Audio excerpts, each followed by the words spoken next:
And for more, let's bring in our first guest. Joining me now via Skype from deep in the heart of Texas, former Congressman and former House Republican leader Tom DeLay. Tom is also the author of a new book, Revival, Revolution, Rebirth. Tom, we appreciate your time as always tonight here on Newsmax Prime.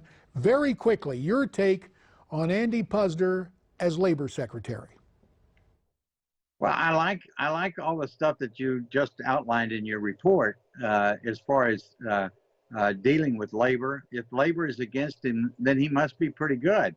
However, he's one of those that that I've always had problems with, particularly the Chamber of Commerce, when it comes to immigration. They want cheap labor, they want open borders, and that's got to be changed. So he's going to have a tough a road to hoe as he goes through these confirmation hearings. The labor's going to be against him, and there's going to be a lot of immigration folks, strong border folks that are going to be against him unless they correct it between now and his hearings. You know what I worry about? Remember Paul O'Neill, George W. Bush's first pick for Secretary of Labor? We were never on the same page. He wasn't on the same page with George W. on taxes, sure wasn't on the same page with us in the Congress, and eventually he had to take a powder. Do you think Puzder makes it through the confirmation process, Tom? I think he and Pruitt, that's the administrator for EPA, are going to be the targets for Democrats because they represent some pretty different views, particularly to the left. On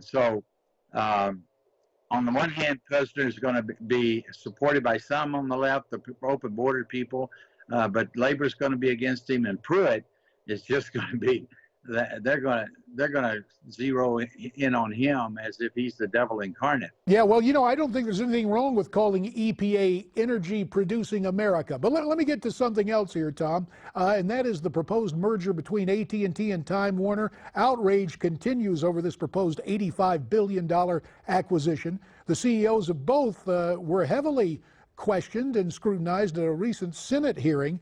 And earlier, our own Steve Malzberg spoke with Donald Trump's senior economic advisor and Newsmax finance insider Larry Kudlow about this subject. Let's listen to what Larry had to say.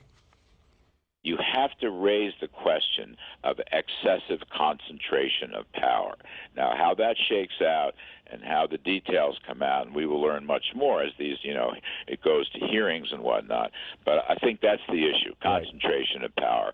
I know that that our friend Chris Reddy is opposed to it and is going to be campaigning against it.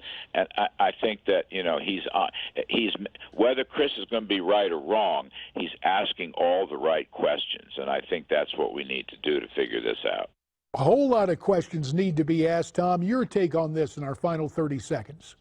Well, I've got to tell you, JD, this is very disturbing to me because AT&T and particularly DirecTV have already exhibited their penchant against conservative networks. They dropped Newsmax, for instance, and been negotiating with Newsmax for at least 5 months. There's a reason for that. I think they were trying to get rid of a conservative network on their carriage. So here they are. They're going to own CNN. They're going to want CNN to be successful. So I think they're going to put a lot of pressure on Fox News and Newsmax and any other conservative networks that may be coming forward to be carried by DirecTV.